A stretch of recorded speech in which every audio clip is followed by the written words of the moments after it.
نحمده ونصلي على رسوله الكريم أما بعد قال الله تعالى في القرآن الحكيم أعوذ بالله من الشيطان الرجيم بسم الله الرحمن الرحيم إنا نحن نزلنا الذكر وإنا له لحافظون وقال النبي العربي صلى الله عليه وسلم خيركم من تعلم القرآن وعلمه أو كما قال عليه الصلاة والسلام وقال عليه الصلاة والسلام أيضا الراحمون يرحمهم الرحمن ارحموا من في الأرض يرحمكم من في السماء أو كما قال صلى الله عليه وسلم صدق الله العظيم وصدق رسوله النبي الكريم أستدري أكبر الشريف لنا اللهم صل وعلى آل محمد كما صليت على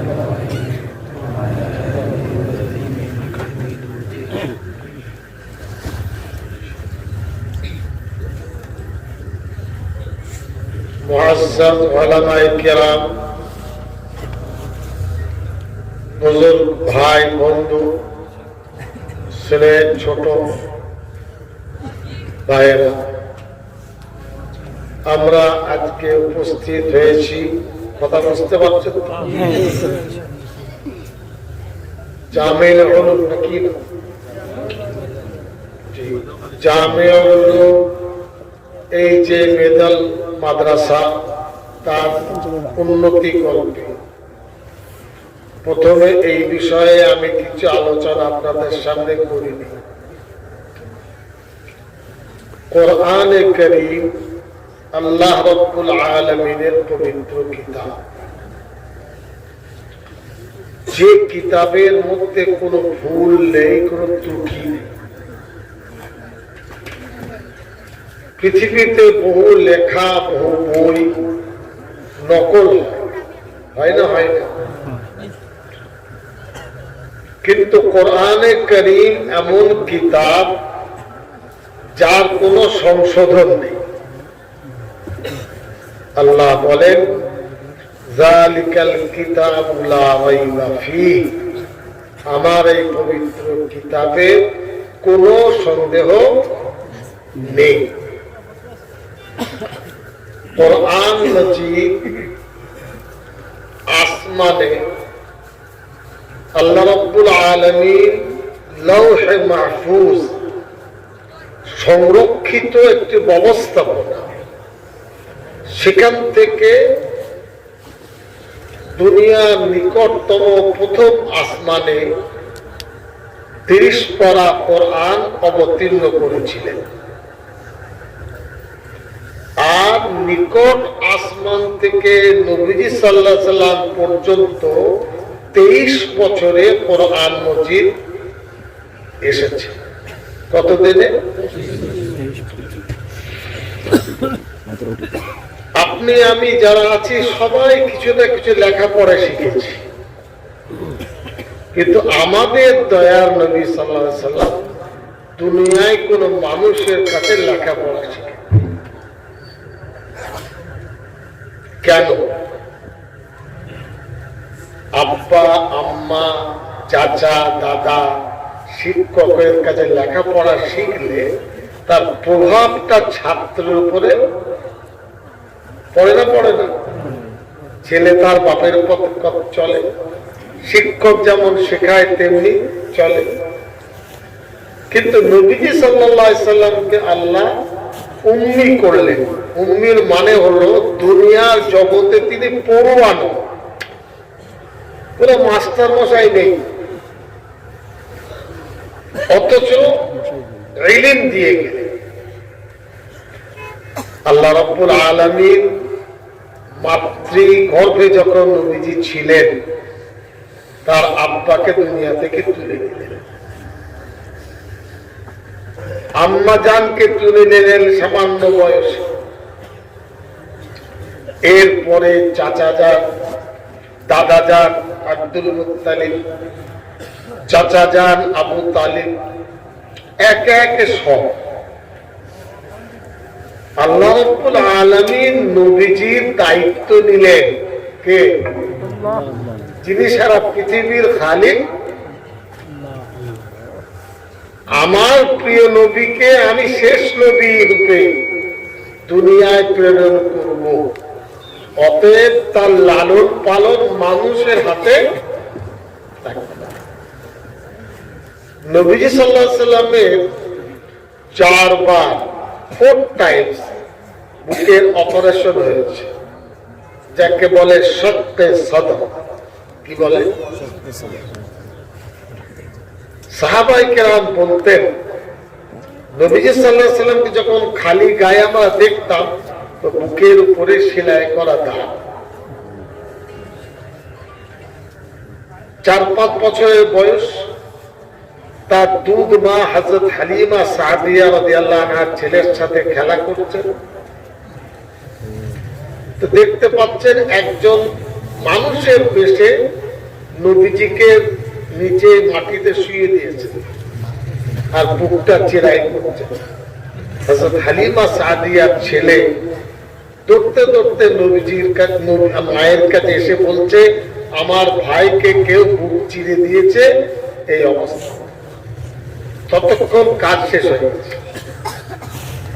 জিবরাইল আমিন এসেছিলেন সব থেকে বড় ফেরেশতা। ফেরেশতার সংখ্যা কত?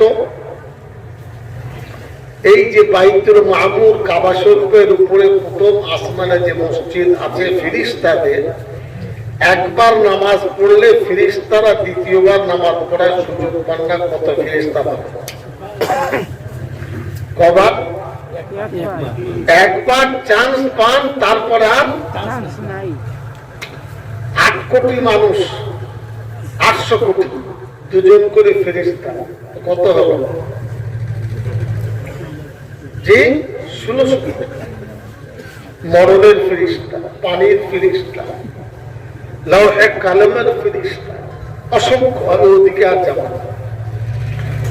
নবীজি সাল্লাল্লাহু আলাইহি সাল্লাম কে যখন মেরাজে যান, সপ্ত আসমান, সিঁড়ি নেই, লিফট নেই, পিছনে কথা বলবো না, টেলিফোনে ভাই। উম্মাহানির ঘর থেকে নবী সাল্লাল্লাহু আলাইহি সাল্লামকে তুলে আনলেন জিবরাইল, কাবাতুল মুকাররমের পাশে শোয়ালেন, আবার বুক চিরাই। বুকের মধ্যে যে শয়তানি ওয়াসওয়াসা থাকে, নবীজি সাল্লাল্লাহু আলাইহি সাল্লামের বুকটাকে নূর দিয়ে, সব দিয়ে ধুয়ে আল্লাহ পরিষ্কার। ওখান থেকে বোরাকের সাহায্যে, যে বোরাক হলো আসমানের সওয়ারি, বোরাক নবীজিকে উঠাতে চাইছে। জিবরাইল বললেন, শেষ নবী মুহাম্মদুর রাসূলুল্লাহ অনুগত স্বীকার করলেন। বাইতুল মুকাদ্দাস আসলেন, সমস্ত নবীদের ইমামত করলেন। শক্ত আসমানে ভেদ করে প্রথম আসমান, দ্বিতীয় আসমান, চতুর্থ আসমান। ফেরেশতারা জিজ্ঞাসা করছেন, আপনার সাথে জিবরাইল কে? আপনাকে তো চিনি জিবরাইল, উনি কে? জিবরাইল বললেন, মুহাম্মদুর রাসূলুল্লাহ, আল্লাহ দাওয়াত দিয়েছেন, তাকে নিয়ে যাচ্ছি। ফেরেশতারা সালাম করলেন নবীজির সাথে পরপর। আল্লাহর খুব কাছাকাছি। কোরআনে কারীমের হাফেজরা আছেন, সুম্মা দানা ফাতাদাল্লা ফাকানা কাবা কাউসাইনি আও আদনা ফাআওহা ইলা রাব্বিহি মা আওহা। আল্লাহ যা ওহী দিলেন, তো নবীজি সাল্লাল্লাহু আলাইহি সাল্লাম 4 বার তার অপারেশন হয়েছে। এই বাম দিকের এই ঘাড়ের এই জায়গাটায় আমি যেখানে দেখাচ্ছি, ছোট্ট এক টুকরো মাংস যাতে চুল ছিল আর মুহাম্মদ রাসূলুল্লাহ লেখা ছিল। নবীজি সাল্লাল্লাহু আলাইহি সাল্লামের সমস্ত কিছু লালিত পালিত কে করেছে? আল্লাহ। তার উপরে কোরআন মজিদ এসেছে। সেই কোরআন মজিদ আসতে সময় লেগেছে কত বলল?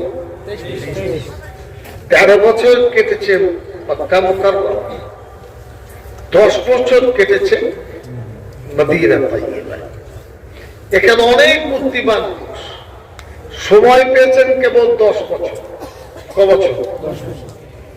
পৃথিবীর ইতিহাসে কত মানুষ 50 বছর 100 বছর দাঁড়ায় 20 বছর সময় পাচ্ছে। এই আমেরিকা 37 বছর তার বয়স ডিগবাজি খেয়ে গেল। আর একটা রাষ্ট্র ধরুন রাশিয়া ডিগবাজি খেয়ে গেল। ক্ষমতাকেও ধরে রাখতে উলট পালট, আসামে উলট পালট হয়ে গেছে, আবার কি উলট পালট হয়েছে কে জানে, আল্লাহ জানে। বুঝতে পারছেন না? পারছেন? সময় হলো 10 বছর মদিনা তাইয়্যিবায় কাজ করার সময়। এই 10 বছর সময়ে পৃথিবীতে আল্লাহ রাব্বুল আলামিন ইসলামকে প্রতিষ্ঠিত করলেন। বলুন আলহামদুলিল্লাহ। নবীজি সাল্লাল্লাহু আলাইহি সাল্লাম যখন 10 হিজরিতে হজ্জাতুল বিদা করলেন, তখন সাহাবায়ে কেরামের সংখ্যা ছিল 1 লক্ষ কিছু বেশি, মহিলাদের সংখ্যা ধরলে আর কিছু। এখন পৃথিবীতে মুসলমানের সংখ্যা 180 কোটি। 800 কোটির মধ্যে ইসলাম ধর্ম তরবারির দ্বারায়, ক্ষমতার দ্বারায় যদি প্রচারিত হতো তাহলে মানুষের মনে দাগ কাটতে। আমি আপনাদের সামনে যে আয়াতে কারিমা পড়েছি, আল্লাহ বলেন ইন্না নাহনু নাযালনা যিকর ওয়া ইন্না লাহু লাহাফিজুন। কোরআনে কারীম দ্বীন শরীয়ত আমি পাঠিয়েছি আর আমি তার হেফাজত। এখানে আপনাদেরকে কেউ টাকা দিয়ে নিয়ে আসে, এসেছেন কিসের টাকা? কোরআনে কারীমের টাকা। এই সিলসিলা দুনিয়ায় চলবে। মাদ্রাসার কেন প্রয়োজন? কোরআন ও সুন্নতের সহি তালিম মাদ্রাসায় দেওয়া। আমিও মাদ্রাসায় পড়ে রাজনীতি করছি। আমার পড়া দারুল উলুম দেওবন্দে। এ হুজুর আমার সাথে ছিলেন, পড়েছেন। আর কিছু ভাইরা হয়তো কোথাও হবে। 155 বছর দারুল উলুম দেওবন্দের বয়স, সারা পৃথিবীকে আলোকিত করেছে। কোরআন ও সুন্নতের কোন বিকল্প নেই। মুসলমানকে ভেবে নিতে হবে মুসলমান থাকতে চায় না, চায় না? বলুন কি ভাই? থাকতে চান? তো মুসলমান থাকতে গেলে মাদ্রাসা ছাড়া বিকল্প কোন রাস্তা। একটা দোকানে বাজারে কিনলেন, খুব দাম দর বেশি, পরে দেখলেন আরো 5টা দোকান, ওখানকার বাদ দিয়ে কোথায় যাবেন? আর একটা দোকান। কিন্তু কোরআনে কারীমের কোন বিকল্প আর কোন পরিবর্তন নেই। মুসলমান সমাজ নিজের মনটাকে বড় করুন, মনের মধ্যে সাহস ধরুন, কোন দুর্বলতা নেই। সোনা হিরে মালিক মুক্ত অঢেল পয়সা থাকলে ভয় হয় কে ছিনিয়ে নেবে। কোরআন ও সুন্নাত কেউ ছিনিয়ে নিতে। এই ধরুন একটা পেনের ফোঁটা নোক্তা, কোরআনে কারীমে তারও কোনো পরিবর্তন নেই। আমেরিকা চেষ্টা করেনি, রাশিয়া করেনি, চীন করেনি, যারা বিজ্ঞান আবিষ্কার করছে। কিন্তু ওইখানে তারা দাঁড়িয়ে গেছে, বাবা কোরআন মজিদে হাত দেওয়া কেন? আল্লাহ রাব্বুল আলামিন মানুষের মুসলমানের অন্তরে কোরআনে কারীমকে ভরে দিয়েছেন। সুবহানাল্লাহ। ঠিক আছে, কোরআনে কারীম ছেলেরা এখন হিফজ করে এই জামিয়া উলুমে। ওই ছেলেটাকে হাফিজকে জিজ্ঞাসা করবেন, তুমি কালকে কি খেয়েছিলে বাজারে? তোমার মনে নেই। পরশুদিন কজনের সঙ্গে দেখা করেছিলে? কি বলবে সে? বুঝ পাইছি না, ভুলে গেছি। বলবে না? বলবে না? তুমি কবে বাড়ি গিয়েছিলে মায়ের বাড়ি? তখন সে বলবে আমার মনে নেই। সকালে কি বলেছিলে? আর ওই ছেলেটাকে যখন কোরআনে কারীম শুনতে চাইবে, আল্লাহ রাব্বুল আলামিন তার সিনাটাকে খুলে দিয়েছেন 30 পারা কোরআনের জন্য। ধরুন একটা বই বা অ আ ক খ বই, ক পাতার বই, কাউকে বলুন মুখস্থ শুনিয়ে দেন, পারবে না।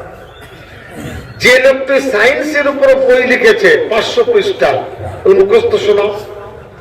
তাহলে আর একটা সায়েন্সের বই লিখে দেবো, কিন্তু মুখস্থ শোনাতে। বাংলায় রচনা লিখেছে, বলুন আর একটা রচনা লিখো, লিখতে পারবো কিন্তু মুখস্থ। এটাই হলো কোরআনে কারীমের মর্যাদা। আল্লাহ পবিত্র কিতাব, জিবরাইল আল্লাহ রাব্বুল আলামিনের কিতাব, আল্লাহ তো হাফিজে কোরআন। তাওরাত, জবুর, ইনজিল, ছোট ছোট সাহিফা সব আল্লাহর ইচ্ছা। জিবরাইল আমিন কোরআনে কারীমের হাফিজ ছিলেন। নবীজি সাল্লাল্লাহু আলাইহি ওয়াসাল্লামের উপরে যখন গারে হিরায় কোরআনে নাজিল হয়, খুব ঘাবড়ে গেলেন। নবীজি উত্তর বলতেন, সব আলেমরা আছেন, বুখারী শরীফের হাদিসে আছে, মা আনা বিকারিন, আমি তো পড়তে পারি না। ও জিবরাইল আমাকে বলছেন পড়তে, আমি কি করে পড়বো? জিবরাইল আমিন নবীজিকে ধরে নিলেন, বুকের সঙ্গে বুকের মিলন ঘটলো। একজন ফেরেশতা, নবীজি মানুষ, নবীজিকে মানুষ, তারও মত হয়েছে।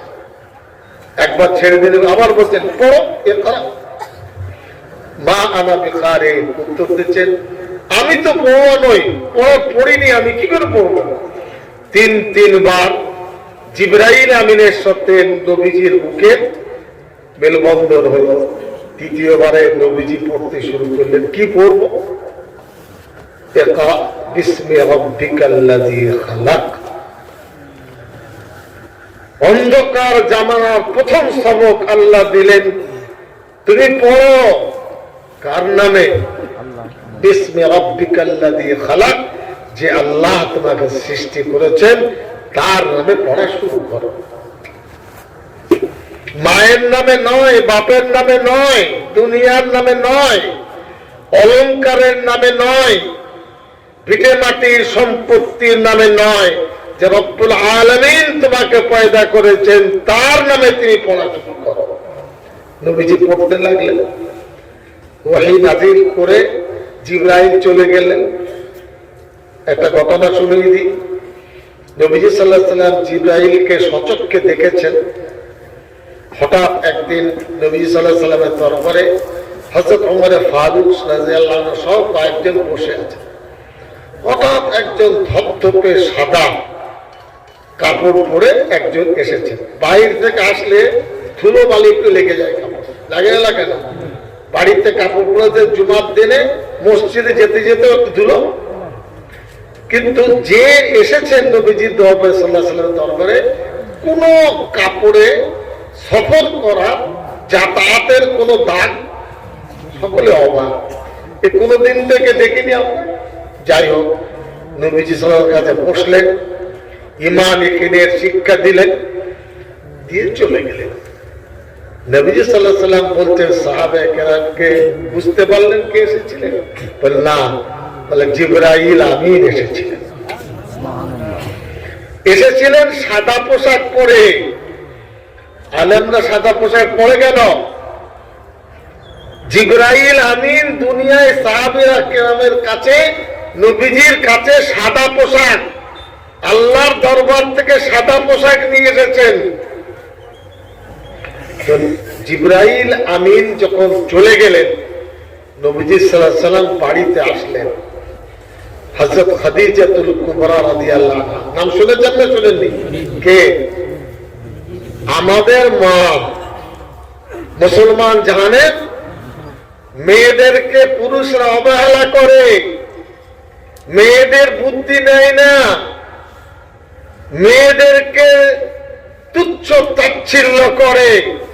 নবীজি সাল্লাল্লাহু আলাইহি সাল্লাম চোখে আঙুল দিয়ে শিক্ষা দিয়ে গেলেন, তোমার গৃহিণী, তোমার স্ত্রী, তোমার জীবন সঙ্গী, তার যদি সঠিক মর্যাদা দাও তো তোমার জীবন সুন্দর হয়ে যাবে।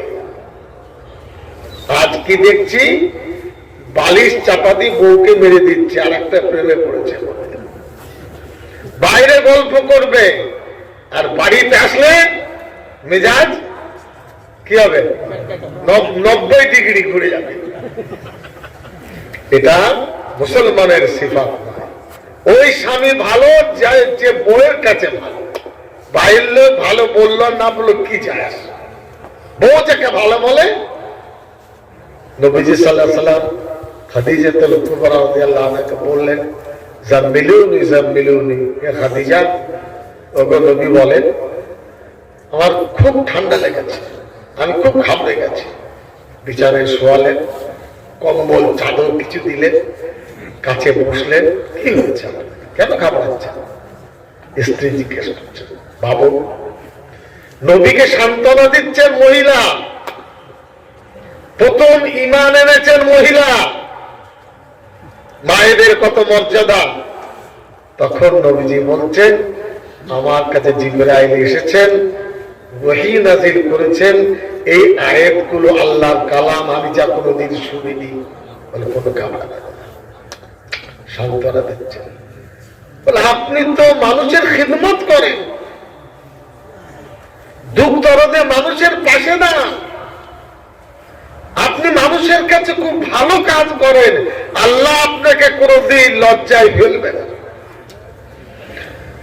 আপনাকে আল্লাহ রাব্বুল আলামিন অপমান করবে না। নবীজি একটু সান্ত্বনা পেলেন, কার কাছে? স্ত্রীর কাছে। এরপরে হযরত খাদিজাতুল কুবরা রাদিয়াল্লাহু আনহা পাশে মক্কা মুকাররমায় একজন ইহুদি রাহিব ছিলেন, ধর্মগুরু, চুপচুপ করে তার কাছে কাছে বলে, কি হয়েছে খাদিজা? বলে, মুহাম্মদুর রাসূলুল্লাহ সাল্লাল্লাহু আলাইহি সাল্লাম বলছেন ওহী এসেছে আর এই ঘটনা। বলে, খবরদার খবরদার, কাউকে বলো না, আমরা সাক্ষ্য দিচ্ছি উনি শেষ নবী, ওই পয়গম্বর, আর কিয়ামত পর্যন্ত নবী আসবে না। আমাদের কিতাবে লেখা আছে মুহাম্মদুর রাসূলুল্লাহ। বুঝতে পারলেন? 23 বছর ধরে সেই কোরআন কারীম ধাপে ধাপে নাযিল হচ্ছে। এই কারণে আমাদের সৌভাগ্য, আল্লাহ রাব্বুল আলামিন মুসলমান হওয়ার সুযোগ দিয়েছেন, কোরআন কারীম শিখবার শেখাবার সুযোগ দিয়েছেন। নবীজি সাল্লাল্লাহু আলাইহি ওয়াসাল্লাম জীবনে কোনোদিন মিথ্যা কথা বলেননি, ভালো করে বুঝবেন। আজকে দুনিয়া কেউ আছে? বলুন না, কেউ নেই। কেউ ছিল বলা যাবে নবী ছাড়া? মিথ্যাবাদীরা নবী হবে না, আর নবীরা কোনোদিন মিথ্যাবাদী হবে না। রাসূল মকবুল সাল্লাল্লাহু আলাইহি ওয়াসাল্লাম জীবনে কোনোদিন কাউকে কষ্ট দেননি, কোনোদিন কাউকে প্রহার করেননি অন্যায় ভাবে। মহিলাদের প্রতি অত্যাচার নবীজি সাল্লাল্লাহু আলাইহি ওয়াসাল্লাম করেননি। রাসূল মকবুল সাল্লাল্লাহু আলাইহি ওয়াসাল্লাম মায়েদের সাথে মেয়েদের সাথে যে সম্মান দিয়েছেন, ইসলাম ধর্ম ছাড়া পৃথিবীতে সেই সম্মান কেউ কোনোদিন দেয়নি। উম্মুল মুমিনিন মা আয়েশা রাদিয়াল্লাহু আনহা বলছেন, খুব মায়া করতেন মায়ের সাথে। বলছেন, আমি যত বাড়ির কাজকর্ম করি আমার দয়ার নবী তার থেকে বেশি কাজকর্ম করে। কেউ আছেন এখানে একজন বিয়ে করেছি কাজ করব? হ্যাঁ কি ভাই কেনা কথা হয়ে গেল, শাদী করছি কাজ করব? খাটবে তুমি? খাটবি কি? আমার বউকে তুই গাড়ি কর। বাবু সমাজ কতটা নিচে চলে গেছে। মায়েশা বলছেন আমার বাড়ির যে কাজ, আমার ঘরে একটা কুটো পড়ে থাকতো না। কুটো বোঝেন তো? কি বলেন আপনার ভাষায়? জি জাবা পড়ে থাকতো না। জি নবীজির ঘর একবারে পরিচ্ছন্ন, নিজের হাতে পরিষ্কার। রাত্রেবেলায় বিছানায় শুতে গেলে রাসূল মকবুল সাল্লাল্লাহু আলাইহি সাল্লাম নিজের পবিত্র হাতে বিছানার চাদরটা সুন্দরভাবে পরিষ্কার করে বিছাতেন। আচ্ছা কোন পুরুষ পারবেন নবীজির সুন্নতকে? শুধু দাঁড়িয়ে রাখলে সুন্নত, টুপি পড়া সুন্নত, 4 রাকাত নামাজ পড়েছে সুন্নত, বাড়ি গৃহিণীর সাথে বাড়ির কাজে সাথ দেন, নবীজির সুন্নত জিন্দা হবে। মেয়েদের প্রতি হযরত ফাতিমা রাদিয়াল্লাহু আনহাকে খুব ভালোবাসতেন। রাসূল মকবুল সাল্লাল্লাহু আলাইহি ওয়াসাল্লাম ফাতিমা পাশেই বাড়ি, যখনই আব্বাজানের কাছে আসতেন নবীজি সাল্লাল্লাহু আলাইহি ওয়াসাল্লাম দাঁড়িয়ে মেয়েকে আদর করে বাড়ি আনতেন, আদর করতেন মেয়েকে। ছেলেরাই সব নেবে, মেয়েদের নেই, বাবা বিয়ে দিয়েছি চলে যাবে। আর দয়ার নবী নিজের কলিজার সাথে তার মেয়েকে রাখতেন। একদিন খুতবা দিচ্ছেন, হযরত হাসান হুসাইন রাদিয়াল্লাহু আনহুমা ছোট ছোট নবীজির কলিজার টুকরা। খুতবার সময় 2 ভাই খেলতে খেলতে নবীজির দরবারে হাজির। রাসূল মকবুল সাল্লাল্লাহু আলাইহি ওয়াসাল্লাম খুতবা বন্ধ করে দিলেন, দিয়ে হযরত হাসান হুসাইনকে আদর করলেন। নানা জানের আদর পেয়ে শান্ত হলো, আবার গুড়গুড় করে বাড়ি চলে গেলেন। তার মানে বাচ্চাদের ভালো করে আদর করলে মানুষ হবে, আর পেটাপেটি করলে মানুষ হবে না, বিদ্রোহ করবে। রাসূল মকবুল সাল্লাল্লাহু আলাইহি ওয়াসাল্লাম বাচ্চাদের মায়া করেছেন। একজন সাহাবী বলছেন রাদিয়াল্লাহু আনহু, ওগো নবীজি সাল্লাল্লাহু আলাইহি ওয়াসাল্লাম, আপনি ছেলেদেরকে বাচ্চাদেরকে আদর করেন, চুমু খান। নবীজি বলছেন তোমার অন্তর যদি পাষাণ হয় তা আমি কি করব? কি অর্থ দাঁড়ালো? স্ত্রীর সাথে, মেয়েদের সাথে, বাচ্চাদের সাথে কি করব? তবেই সংসারটা সুন্দর হবে। শুধু নামাজ রোজা উপহার ইসলাম ধর্ম দেয়নি, ভালো দুনিয়া উপহার দিয়েছে, ভালো খাবার উপহার দিয়েছে।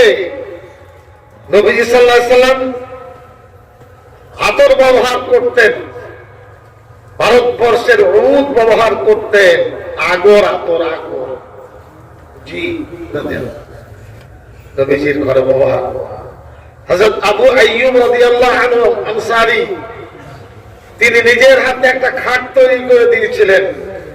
নবীজি সাল্লাল্লাহু আলাইহি ওয়াসাল্লাম সে খাট ব্যবহার করতেন। রুচি শিখিয়েছে ইসলাম, খাদ্য শিখিয়েছে ইসলাম, মানবতা শিখিয়েছে ইসলাম, মূল্যবোধ শিখিয়েছে ইসলাম, মনুষ্যত্ব শিখিয়েছে ইসলাম। দুর্ভাগ্যের বিষয় আমরা ধরে রাখতে পারছি না।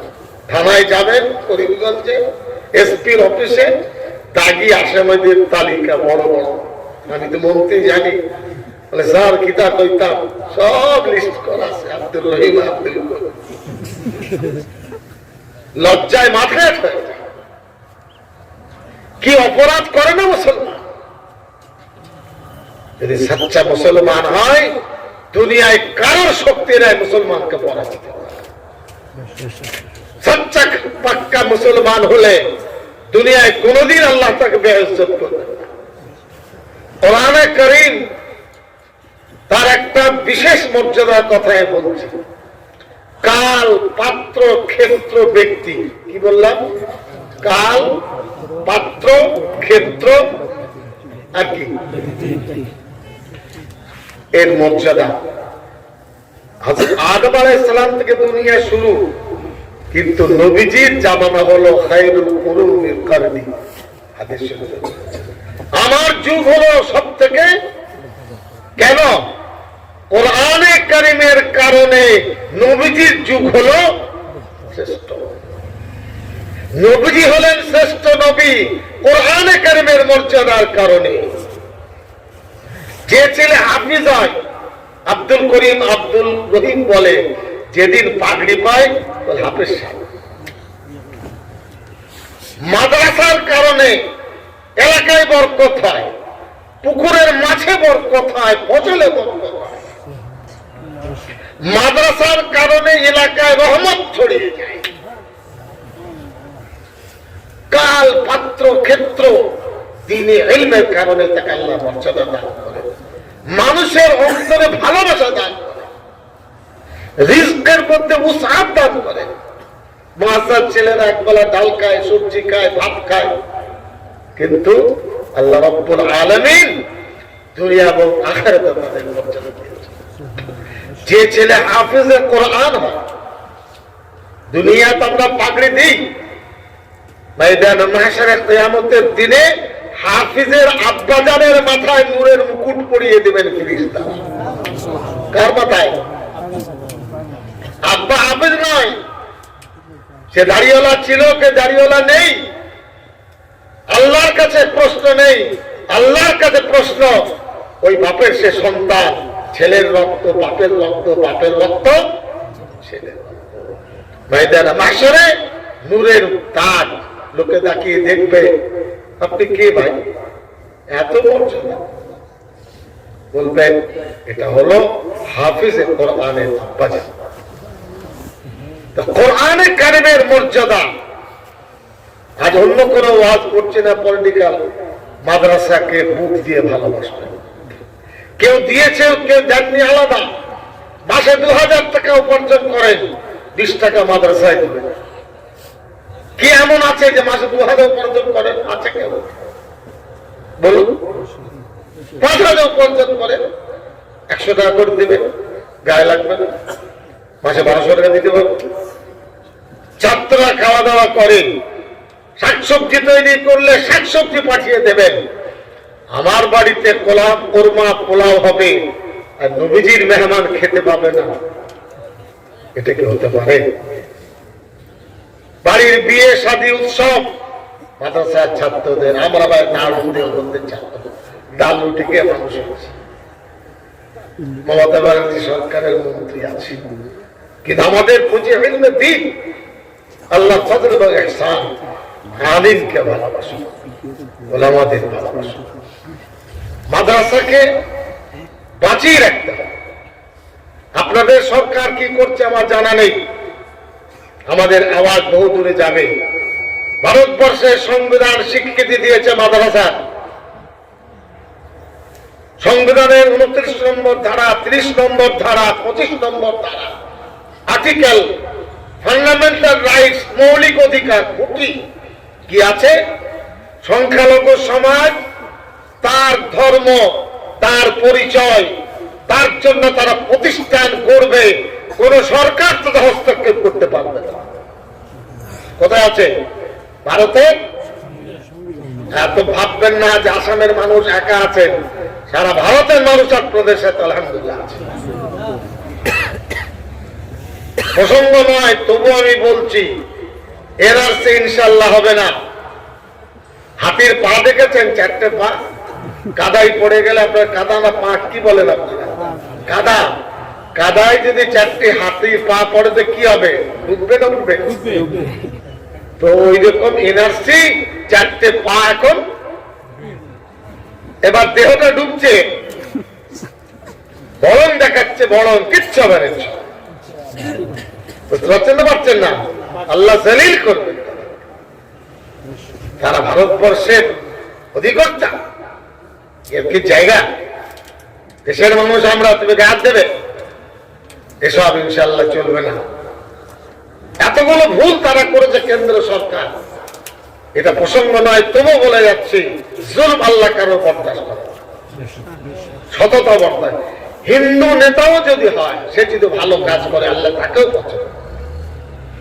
আর মুসলমান যদি জালিম হয়, আল্লাহ তাকে পছন্দ। বুঝতে পারছেন না? পারছেন না? যাই হোক, মাদ্রাসার প্রতি নজর দিতে হবে। দারুল দেওবন্দ 155 বছরের মাদ্রাসা, পশ্চিম বাংলায় 1000 মাদ্রাসা আমরা চালাই। দেওবন্দ আমাকে তার সভাপতি করেছে, আলহামদুলিল্লাহ। 22 বছর ধরে সভাপতি আছে। 1 লক্ষ ছেলেরা পড়ে, 300 কোটি টাকা বড় মুসলমানরা খরচ করে। এমন কোন থানা নেই যে মাদ্রাসার গায়ে হাত দিতে পারে, আলহামদুলিল্লাহ। রাবিতায়ে মাদারিসের নামে একটা সংগঠন, সেখানে কোরআন হাদিসের শিক্ষা ছাড়া বাংলা আছে, ইংরেজি আছে, ভূগোল আছে, অঙ্ক আছে। আপনাকে আসামি ভাষা শিখতে হবে, না শেখার কি আছে? বাংলা ভাষা শিখতে হবে, ভারতের জিওগ্রাফি জানতে হবে, ইন্ডিয়ান ডেমোক্রেসিকে জানতে হবে, ভারতের সংবিধানকে শিখতে হবে। এটা নাজায়েজ নয়। বুঝতে পারছেন না? পারছেন না? মাদ্রাসায় হাদিস, কোরআন, তাফসীর, ফিকহ থাকবে। এই মাদ্রাসায়ও জামিউল কোরআন নাকি জামিউল হুদা, জামিউল উলুম, জামে মানে হচ্ছে তো সার্বিক সবকিছু। এখানে বাংলা ইংরেজি থাকলে তবে জামিউল উলুম হবে। আসামি ভাষা পড়ান, সিলেটি ভাষার বাংলা বই আমার দেখা নেই।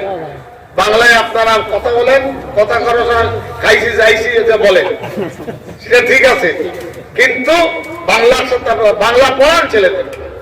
ভূগোল পড়তে হবে, তাদেরকে জানতে হবে কাশ্মীরটা কোথায়, কন্যাকুমারী কোথায়, গুজরাট কোথায়, ভারতবর্ষের মানচিত্র, পৃথিবীর মানচিত্র জানতে হবে যে কোথায় কে আছে না আছে। আলেমদেরকে সমস্ত পারদর্শী হতে হবে। বুঝতে পারছেন না? পারছেন না? আলহামদুলিল্লাহ 1000 মাদ্রাসা পড়ায় আমরা চালাই। বছরে পরীক্ষা হয়, আপনাদের তানজিম মাদারিসে পরীক্ষা হয়। নিজেকে মজবুত করো, রিস্ক দেনেওয়ালা কে? আল্লাহ। আসলে মানুষের কুলুবকে আল্লাহ খুলে দিয়েছে। আগে লোকে সাহায্য করত না, এখন মাদ্রাসায় সাহায্য করার জন্য মানুষের অন্তর। প্রত্যেক ব্যবসায়ী, প্রত্যেক দিন মজদুর যার 3 চাকার ভ্যান রিক্সা চালান, তার 5 টাকার মর্যাদা মাথায় দিয়ে মা চালানো দেবে। বুঝতে পারছেন না? পারছেন না? যে যেমন মানুষ, মাদ্রাসাকে ভুলবেন না। নবীজি সাল্লাল্লাহু আলাইহি সাল্লাম একটা মাদ্রাসার মতন ছোট মক্তব গঠন করেছিলেন, যার নাম ছিল সুফফা। হযরত আবু হুরায়রা রাদিয়াল্লাহু আনহু সবথেকে সিনিয়র ছাত্র ছিলেন। হযরত আবু হুরায়রা রিওয়ায়াত, তার ঘটনা, 60 জন সাহাবী 60 আমি এমন দেখেছি যাদের পরনে শুধু একটা কাপড়, কি হয় কম্বল নয়, চাদর একটা। কজন সাহাবী? 60 জন। তার বেশি হতে পারে। যদি উপর থেকে পড়তেন হাঁটুর দিকে খুলে যেত, আর নিচে থেকে পড়লে গাটা। নবীজি খুব মায়া করতেন, ওরাই তো দিন এনেছে। নবীজি শিখাতেন, তালিম দিতেন। খলিফাতুল মুমিনিন সাইয়্যিদুনা আবু বকর সিদ্দিক রাদিয়াল্লাহু আনহু শেখাতেন, হাফিজ কোরআন ছিলেন। হযরত ওমর ফারুক, হযরত উসমান গনি, হযরত আলী রাদিয়াল্লাহু আরো সাহাবা। একজন নবীজির সেই শিক্ষা প্রতিষ্ঠানে তখন বোর্ডিং ছিল না, কি ছিল? মদিনা শরীফের যারা বাসিন্দা, যারা আনসার, সাহায্য যারা করে, খেজুরের পাকা কাদি বলেন না কি বলেন আপনারা? সড়ি, খেজুরের সড়ি উপরে ঝুলিয়ে দিতেন। সাহাবায়ে কেরাম সারাদিনে একটা করে খেজুর ভাগ করে খেতেন। রুটি নেই, গোশত নেই, ডাল নেই, ভাত নেই। দুনিয়ায় তারা জান্নাতকে দেখেছেন, মুসলমান দিতে চায় না, অন্তরটা পাষাণ হয়ে গেছে, পাথর হয়ে গেছে। মরার পরে কে দোয়া করবে? হাফিজ ছিলেন, আলিমরা। এক একটা চড়ি থেকে কোন সময় ভাগ হয়নি, তো 2টো ভাগ করে হাজারাত সাহাবায়ে কেরাম সারাদিন কাটিয়েছে। নবীজি সাল্লাল্লাহু আলাইহি ওয়াসাল্লাম বাড়িতে যদি খাদ্য আসতো, আগে বলতেন আমার সাহাবীদের খাওয়াও। 100 বছরের বয়সের একজন সাহাবী, কত বছর বললাম? ও অনেক রাত হয়ে গেল। নবী সাল্লাল্লাহু আলাইহি ওয়াসাল্লাম দরবারে এসে বলছে, ওগো নবীজি সাল্লাল্লাহু আলাইহি ওয়াসাল্লাম, আপনার কাছে আমি শিখতে এসেছি, দ্বীনে ইলম শিখতে এসেছি। বয়স কত? এসে বলছে, ওগো দয়ার নবী, আমার মাথায় সবকিছু ঢুকে না, দুর্বল, একটু ধীরে ধীরে সহজ সহজ আমাকে পড়াবে। ছাত্র কাকে বলছে? দয়ার রাসূল মাকবুল সাল্লাল্লাহু আলাইহি ওয়াসাল্লামের অন্তরটা ছিল এত সুন্দর, এত কোমল, এত দয়া, দুনিয়ায় কোন মানুষের সে দয়া নেই, এত তার অন্তরটা। নবীজি সাল্লাল্লাহু আলাইহি ওয়াসাল্লাম সেই বয়স্ক সাহাবী ছাত্র রাদিয়াল্লাহু আনহুকে কাছে বসিয়ে এক একটা সবককে 3 বার করে বলে দিয়েছেন। অবাক করে 3 বার শিক্ষকদের তালিম দিয়ে গেছেন, ছড়ি মেরে শিখিও না, ছড়িটা কম মারো, বোঝাও তাকে, বোঝালে অন্তরে ধরে যাবে, আর চোখ না গেলে অন্তর ফুলবে না। বুঝতে পারছেন? এইভাবে দ্বীনে ইলম দুনিয়ায় যে কোনো জায়গায়, আমেরিকা যান, জাপান যান, জার্মান যান, আলহামদুলিল্লাহ দ্বীনকে কেউ কোনোদিন মেটাতে পারে, কোন সন্দেহ নেই। কেউ, আল্লাহ বলেন, আমি ইবাদত করব তোমার চিন্তা, তোমার ভাবনা কিসে, তুমি সাচ্চা মুসলমান হয়ে যাও। কোরআন হাদিসের মধ্যে আমি অন্যদিকে এগিয়ে যাচ্ছি, যেভাবে দ্বীনে ইলম আছে একইভাবে দুনিয়ায় বেঁচে থাকার কথা বলা হয়েছে। মানুষের সাথে মানুষের ব্যবহার, জিবরাইল আমিন বারবার এসে নবী সাল্লাল্লাহু আলাইহি ওয়াসাল্লাম বলেছেন, হে নবী মুহাম্মদ রাসূলুল্লাহ সাল্লাল্লাহু আলাইহি ওয়াসাল্লাম, আপনি প্রতিবেশীর সাথে ভালো ব্যবহার করুন। কি বলেছেন? বুঝতে পারছেন না? পারছেন না? নবী সাল্লাল্লাহু আলাইহি ওয়াসাল্লাম বলছেন, আমার ভয় হলো উত্তরাধিকারী সম্পত্তির ভাগীদার হবে। আপনি প্রতিবেশীর ভালো ব্যবহার করেন, আপনি করেন। বলেননি হিন্দু, বলেননি মুসলমান, বলেননি ঈসাই, খ্রিস্টান, যেখানেই তুমি বসবাস করো না কেন, প্রতিবেশীর সাথে ভালো ব্যবহার। একটা মুসলমান কোনদিন সাম্প্রদায়িক হতে পারে না, একটা মুসলমান কোনদিন উগ্রপন্থী হতে পারে না, একটা মুসলমান কোনদিন দেশদ্রোহী হতে পারে না, যদি সচ্চা মুসলমান। বুঝতে পারছেন না? পারছেন না? রাসূল মাকবুল সাল্লাল্লাহু আলাইহি ওয়াসাল্লামের শিক্ষা। একজন সাহাবী বাড়ি এসেছেন সফর থেকে, গিন্নিকে বলছেন সাহাবিয়াকে যে আজকে কি রান্না করেছো? তার স্ত্রী বলছেন, সাহাবিয়া, আজ তো আপনি আসবেন জানি, তো আজকে আমি ছাগল জবাই করে রান্না করে আপনাকে খাওয়াবো। বলছেন, আমার পাশে বাড়িতে এক ইহুদি থাকে, তুই ছাগলের গোশতটাকে দিয়েছ? কে বললেন? নবীজির প্রিয় সাহাবা। কার জন্য? একজন অমুসলিম ইহুদির জন্য। সাহাবীর নির্দেশে সে মা সাহাবী ছাগলের গোশত বাড়িতে হাদিয়া দিলেন, আমাদের বাড়িতে ছাগলের গোশত আছে, তা আপনিও খান। নবীজি সাল্লাল্লাহু আলাইহি ওয়াসাল্লাম বসে আছেন, একটা ইহুদির জানাজার লাশ যাচ্ছে রাস্তা দিয়ে, রাসূল মাকবুল সাল্লাল্লাহু আলাইহি ওয়াসাল্লাম দাঁড়িয়ে গেলেন। সাহাবায়ে কেরাম বলছেন, ওগো দয়ার নবী, ও তো মুসলমান নয়, ইহুদি। ওই মরা ব্যক্তি কে? নবীজি বলছেন, ওর তো প্রাণ ছিল, ও তো মানুষ। এর থেকে সম্প্রীতি শিক্ষা পৃথিবীতে আর কিছু আছে? যেখানে আপনি থাকুন না কেন, খবরদার খবরদার কোন মুসলিমদের সাথে দুর্ব্যবহার মুসলমান করবে না। কোন মানুষের সাথে অপ্রীতিকর ঘটনা মুসলমান ঘটাবে না। তবেই দেশের মুসলমান, তবেই দেশের নবীজি সাল্লাল্লাহু আলাইহি ওয়াসাল্লাম। আমি হাদিস শরীফ পড়েছি, ব্যাখ্যা করে শেষ করতে চাইছি। বুখারী শরীফের হাদিসে নবীজি বলেছেন, আর রাহিমুন ইয়ারহামুহুমুর রহমান, যে দয়া করে আল্লাহ তার প্রতি কৃপা করে। কার প্রতি? নামাজ রোজা হজ যাকাত তো হবে, কিন্তু এটা কমন প্রসেস। যার অন্তরে দয়া আছে আপনাকে বলেনি লাখ কোটি টাকা দিতে, কিন্তু অন্তরটা ভালো, হাসি মুখে মিশে সালাম মুসাফা করে, মানুষের সাথে ভালো ব্যবহার করে, প্রতিবেশী অসুস্থ হলে তার পাশে দাঁড়ায়।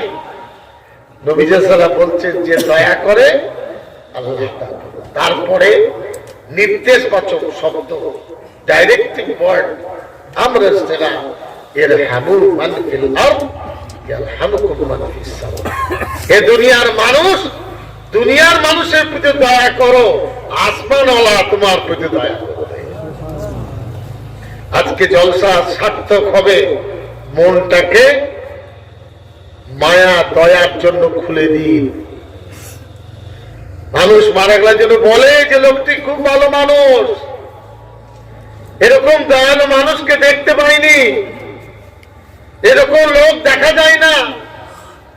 এরাই হলো নবীজির উত্তরাধিকারী। বুঝতে পারছেন না? পারছেন না? আল্লাহ রাব্বুল আলামিন তৌফিক দান করুন। অনেক দূর থেকে আপনারা দাওয়াত দিয়েছেন, এসেছি আপনাদের সুন্দর চেহারা দেখার জন্য।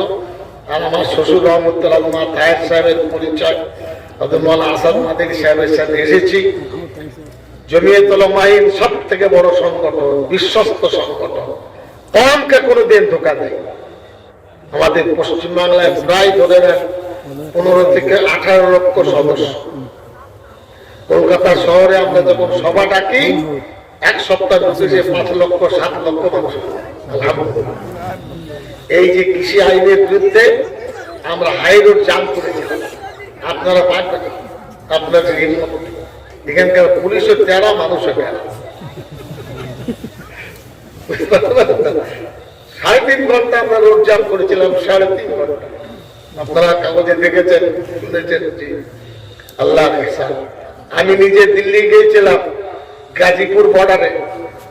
জি, পুলিশের সিকিউরিটি ছিল, সে যাই হোক নিয়ে গেল। 3.5 ঘন্টা সেখানে ছিলাম। এটা জুলুম, এটা অন্যায়।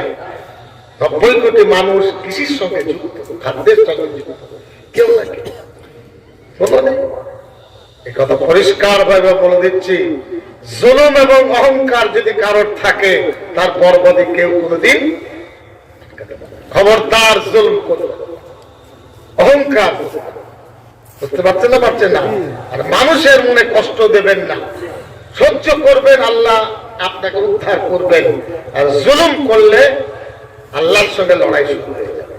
আল্লাহ রাব্বুল আলামিন আমাদের উপস্থিতি, আপনাদের উপস্থিতি কবুল করুন। দোয়া আবেদন থেকে আমার কথা শেষ করছি। ওয়া আখিরু দাওয়ানা আলহামদুলিল্লাহ।